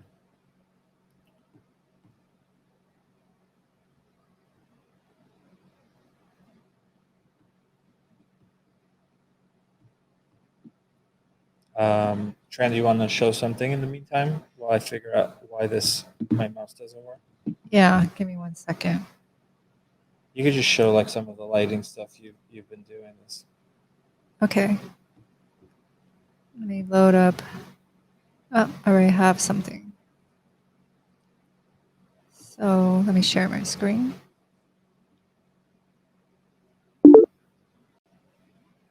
Okay. So this is what I did this week. It was actually a ton of stuff. Quick question: do you ever use these keys, the keyboard keys? No, I never use it because not a gamer, and I really like having my tablet as basically primarily as my mouse. I don't want to switch to a keyboard. All right, so you can see a couple of things here. And one of the things I was doing, well, I mean, I can show you some, what this looks like before and after. But I did have to do a couple of cheats, which is what I'm not really used to when it comes to working in Unreal. I like the cheats, but it's a whole other type of thinking that I can actually get away with something like that. So this shot here, she's peeking over the ledge. And you can see she's looking down into this hole. This was a tricky shot because the hole actually looks really, really terrible when lit a certain way. So I tried to enhance it. I smashed in some mega scan stuff that looked seamless. And then the other thing I ended up doing was just trying to figure out a way to see the hole, but then not see the hole at the same time, which is kind of a weird thing to be in. And I realized part of why it looked really bad was because it was kind of shiny. So the hole was like not really disappearing into the pitch black. So the way I got around this is I created a decal like this. And all this decal is just a black hole. So if I can come over here and place it on something that allows decals like this, you can see it's just this. Now the decal, what's special about this material is that it just sucks away all the light. So, which is kind of handy if I'm really trying to put something in pure darkness. It has it's super rough and it has no specular and it's black. That way, when light hits it, it never actually produces some kind of shine. Because to me, when I see shiny surfaces in the dark, they tend to fall apart really, really easy. So for example, I have some other decals here, and this one is like a bloody decal. And I don't know if you can see it. No, it doesn't look so bad. I don't have that example necessarily, but sometimes they pick up a lot of light, just like in these kind of surfaces, and they look okay, but they can really fall apart. So I cheated that with that. And then I also worked on, let me load this map. Give me 1 second.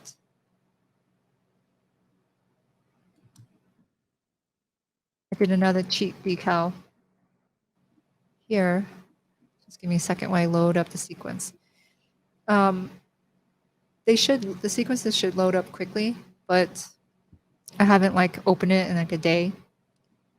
And when I haven't opened something for a day, it all of a sudden takes a lot longer to load. But it's probably because I'm going through so many shots.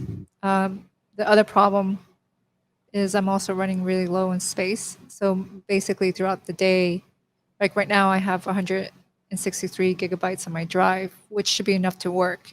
But all of a sudden I'll do an action like rename a file. or a folder in Unreal. And then I'll quickly see my 163 gigs disappear to 3 megabytes. And then my computer is about to crash. So there's a lot of like scariness when I'm dealing with this program. Give me a second while this loads. Okay, it loaded. Okay, so now I'm in that shot. So this is kind of my setup. I will have one with my camera and kind of a working viewport, and I can do this because my computer is fast. I have a 3090 card, right? And I don't think, well, you did show some of this here, yeah. The way I decide to frame this, I show you what it looks like before, actually. Sorry, I'm kind of all over. Let's get to our first look. Here. Okay, so this was the shot here in the previous when Miguel passed it to me. And at this point, the only thing that's really important is just the story and the editing, and does that make sense? It's the most important thing in our entire short, right? And so this is where it ended, and we decided we wanted, it would be easier for us to have the floor be just dirt rather than rock, and for it to be more flat. So we replaced that. And then the other thing what we talked about was maybe not making it look so gruesome. So what I did was like, or what we decided on is to just try to keep Alice's face in shadow. And we thought that would be more tasteful because there's more stuff that's going to happen, but we want to hold back on just making her face look really bloody and gross. So I took this rock here and just a couple meshes. And these are casting shadows. Right. And I thought compositionally that looks more interesting. So I have, you know, my screen split diagonally, almost from corner to corner, slightly off from that. And then here's my flat floor. And I think the shadow makes a huge difference because if I were to hide this, I don't think it looks that interesting compositionally either. Right. Now this looks nicer to me. And then what I also have is a decal here. Let's see if I can select it. This one. And again, it's just a decal actor. And what happens in the decal, I would like to replace it with something better, but it basically, you know, is expanding. And so I'm using the decal to make a fake pool of blood, right? And I'll show you what that material looks like. Select that. So the material is pretty simple. When you create material, you want to make sure your material domain is set to defer decal, and the mode is translucent. That way we have support for opacity. I just have a color, so it's just a solid color. I have specular and roughness control, so I can control that. This one's a throwaway. And then what I also have is just a flat normal map, right? Just a solid color, just so it can reduce the rocks underneath. Without this normal map, I would actually be seeing, instead of this watery area looking flatter like liquid, I would just see the rock normal map come through, and it wouldn't really be convincing. It would just look like a red rock. And because I'm not seeing the rock pattern underneath, it feels more convincing as if it was water or some kind of liquid. And of course it's not, it's just fake. Now the other thing I have here is this map. So I made this map in Substance. You can make it in Photoshop. It doesn't really matter where you make it. What's important when you make this map are a couple of things. So one, I didn't want it to be a perfect circle because I don't want the blood to radiate as a perfect circular shape. That would be weird. So you can see it's irregular. The other thing is that it's soft, right?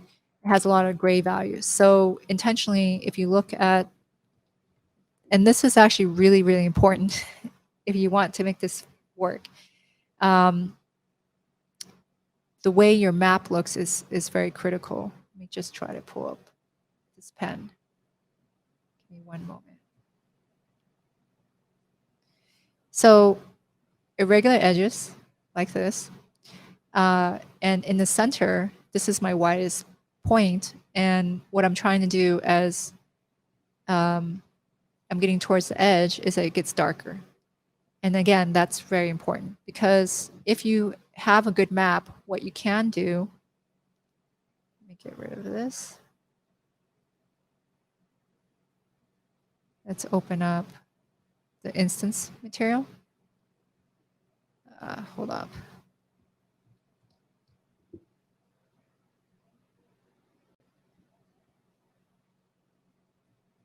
For some reason, well, I guess you can't see this material. Let me do it in here. So let's preview this here.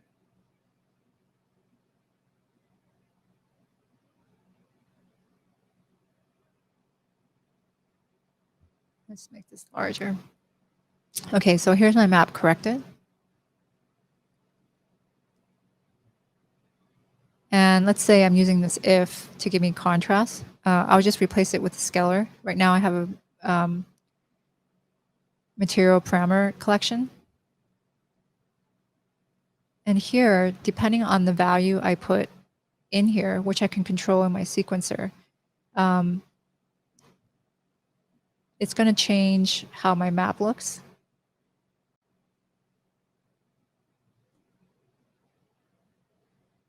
And I can get a lot of range in this correction because I have gray values. If I bring in a map, let's say let's set this at 0, and this is more default, that has very hard edges and is absolutely white, I actually can't change the shape that much. It will just change very little and it won't shrink and grow. So, you know, the soft values allows me to start it from, you know, shrink it to something really little to something really, really big. Okay. And then what I have here are material parameter collection that controls it. I have 2. So this one here in my if node is controlling the shape. And then my multiplier is controlling the brightness. So if I look at this here, and I want this control in my scene, I might be able to shrink the shape, but all of a sudden it's too, you know, it's faded or something like that, right? So I have a multiplier on top of this to control that. With these 2 material parameter collections, I have them in my sequencer right here. So this is under blood control.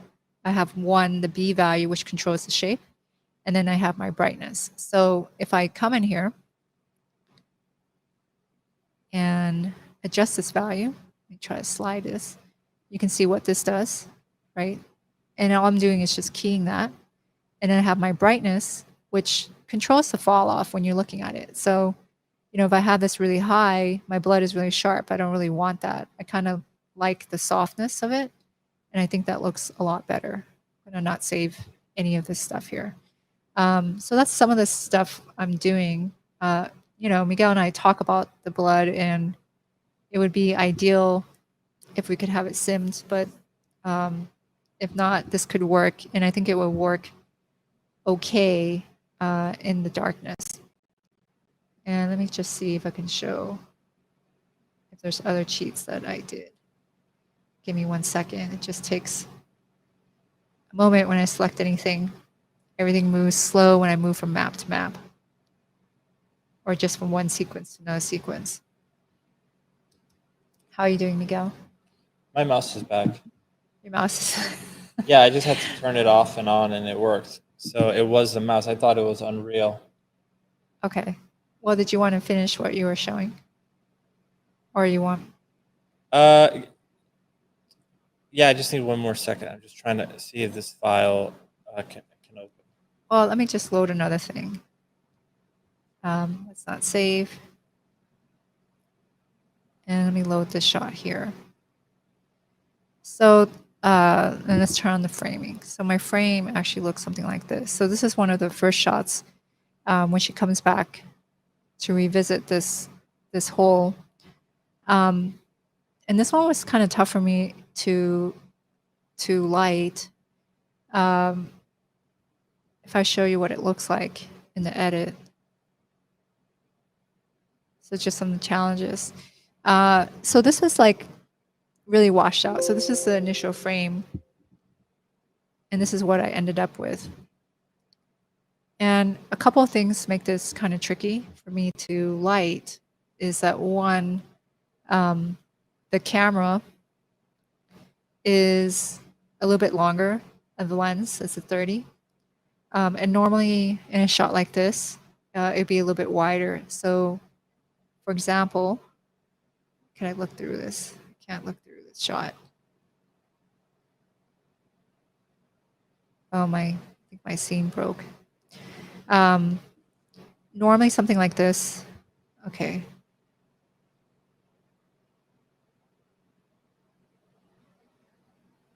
Might be something like that. And then usually these shots look more interesting. But whenever and this is particularly in Unreal, when our shots get longer, they tend to look more washed out, right? So you can see we're losing a lot of contrast. So the challenge for me on this was just trying to stick with this camera, because I do like it, and then trying to punch it up. And I kept doing all kinds of different versions where I tried to add more contrast. And I think they just looked kind of weird and contrived, and they actually started getting muddy. And what I ended up doing instead was just a different approach. So before it was a little bit like this. And without my fog, let's do that here. Let's grab my fog and hide it so you can see what I'm talking about. I had something like that, which worked all right. I decided this scene would look nicer instead of tackling it with just contrast, right? And lighting is tackling it more with color because I can only push the contrast so much. So if my lens was wider, and when it's wider, I get more contrast because I'm seeing more of my environment, and my foreground tends to be darker.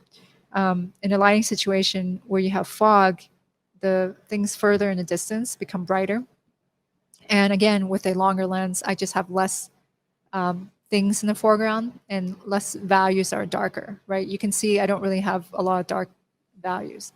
And I decided the approach to try to fix something like that is try not to force more extreme values and just try to push some color in. So I brought color in by making artistic choice, let the, if I look at the dirt, it's kind of an orange, brown in this case.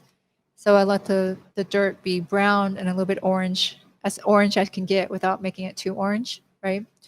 And then the second approach I made after introducing the fog to bring it in was just to add these lights. So I'm going to hide these lights. These are completely faked up here, right? And you can see I'm hiding it over a ton of fog surrounding the back of this tree, but it will never show unless you put a light on it.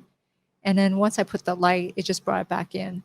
And I have a couple things. This one is a fake glow, right? So you can see up here, it's a spotlight that makes it feel sunnier, and it's giving me a brighter point in the back. And I'm not really trying to light anything with it.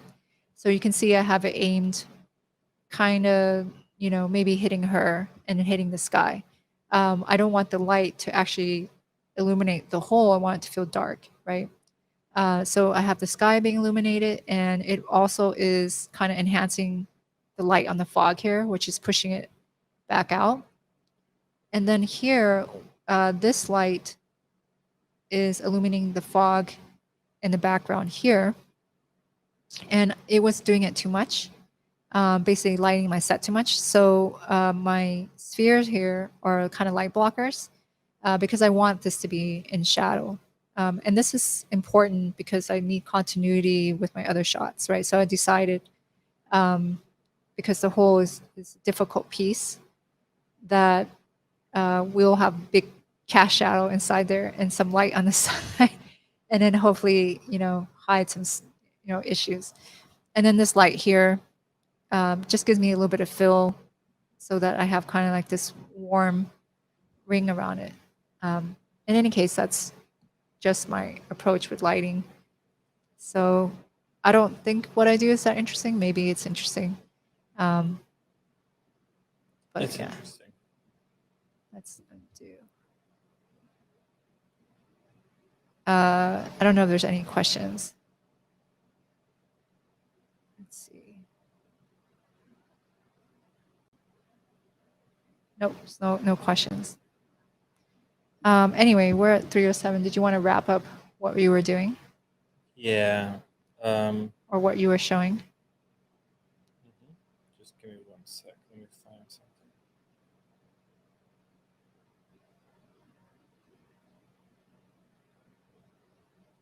'Cause I don't want to save my scene.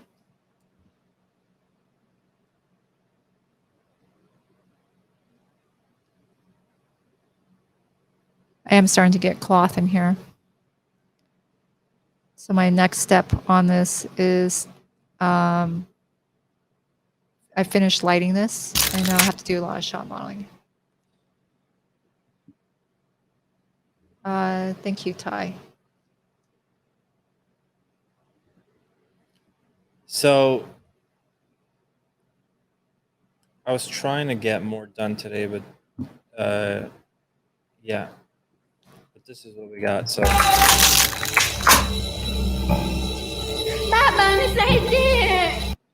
so what I'll probably do is now go back in and fix the face, fix the pose a little bit, and obviously, whoa, what just happened?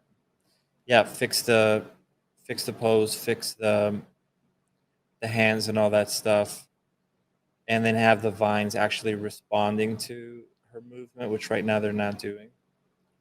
So I'll get all that stuff in there. One thing that I think would be really cool, I don't know how we would do this, but I think it would be really cool is when she lands here, maybe having her jewelry snap and having something of hers fall deeper into the hole. I just don't know what it is, but that's a thought.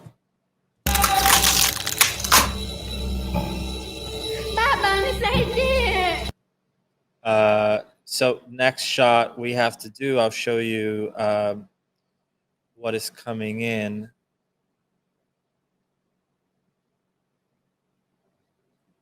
Let me just bring this shot in. So this one I haven't brought into Unreal. This is a much cooler shot than the ones that we did today.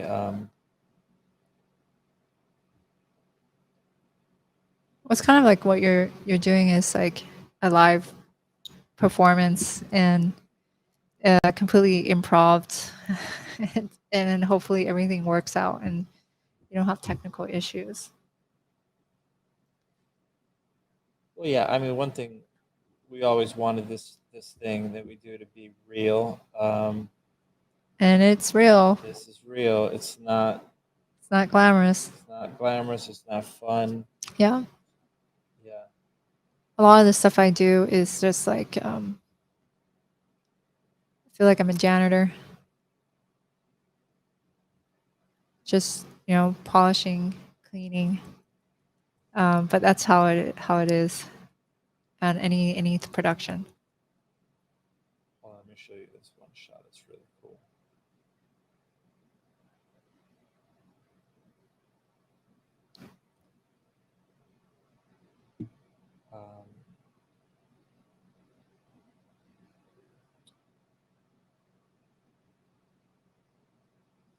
So I do have it.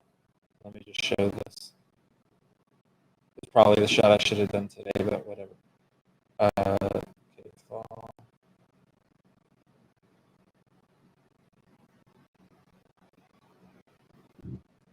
Oh, okay. Here it is. So you can see here we have this character doing this and then acting like something's about to hit her. And what is going to hit her, because I'm a demented human being, is this here.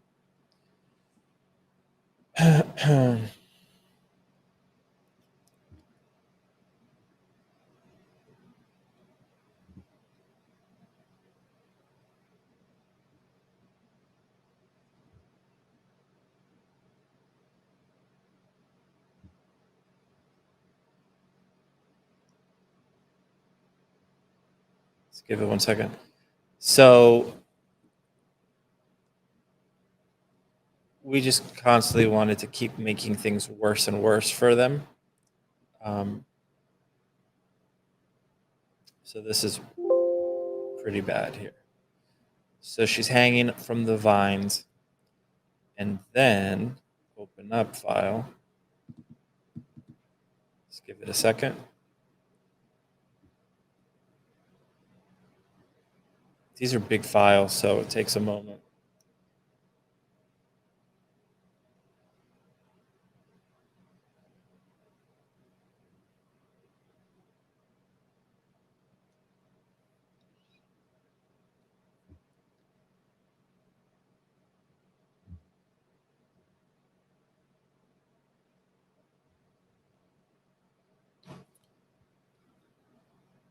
So this is Ala. What happens after she's Ala's the sister that's above the dead one.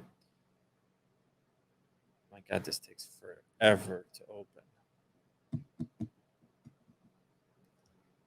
Come on.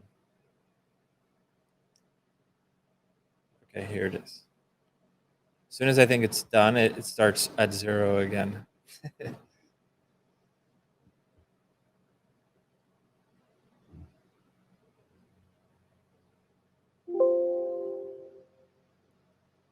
Okay, let's see. Okay. So this is how Ala lands. This is much further animation, much further along. But you can see the idea is that the vines will snap one more time.